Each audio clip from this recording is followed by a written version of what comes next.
સુરતમાં નવરાત્રીના પ્રથમ દિવસથી જ પોલીસે બંદોબસ્ત કડક કરી દીધો છે, ત્યારે સુરત પોલીસે પ્રથમ નોરતે રાત્રે કડક બંદોબસ્ત ગોઠવ્યો હતો. સુરતમાં નવરાત્રીના પ્રથમ દિવસથી જ પોલીસે કડક બંદોબસ્ત ગોઠવી દીધો છે. રાત્રે કોઈ નશાની હાલતમાં ગરબા પંડાલમાં ન આવે તે માટે પોલીસના પ્રયાસો જોવા મળ્યા હતા, જેને લઈ સુરતના અલગ અલગ પોઈન્ટ પર પોલીસનો ચુસ્ત બંદોબસ્ત જોવા મળ્યો હતો. પોલીસે તમામ વાહન ચાલકોનું આલ્કોહોલ ટેસ્ટિંગ મશીન વડે પરીક્ષણ કર્યું હતું.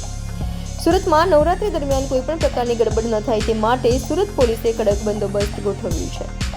આજે નવરાત્રી પર્વનો પ્રથમ દિવસ છે, પ્રથમ નોરતા છે અને નવરાત્રી દરમિયાન સુરત શહેરમાં કાયદો અને વ્યવસ્થાની પરિસ્થિતિ જળવાઈ રહે અને સુચારુ રૂપે પ્રસંગ પરિપૂર્ણ થાય અને બધા ખેલૈયાઓ, ગરબા રસિકો અને ભક્તજનો અને સુખ શાંતિ અને સલામતી જળવાઈ રહે તે હેતુથી સુરત પોલીસ દ્વારા નવરાત્રિના પર્વ દરમિયાન અમારી સી ટીમ છે.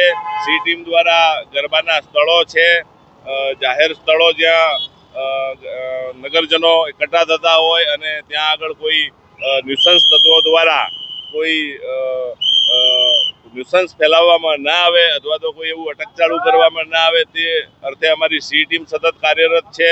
તેમજ જે અમારા પોલીસ સ્ટેશન વિસ્તારના જે મુખ્ય 4 રસ્તાઓ છે એ 4 રસ્તાઓ પર પોલીસ દ્વારા નાકા પોઈન્ટ રાખીને સઘન વાહન ચેકિંગ કરવામાં આવી રહેલ છે.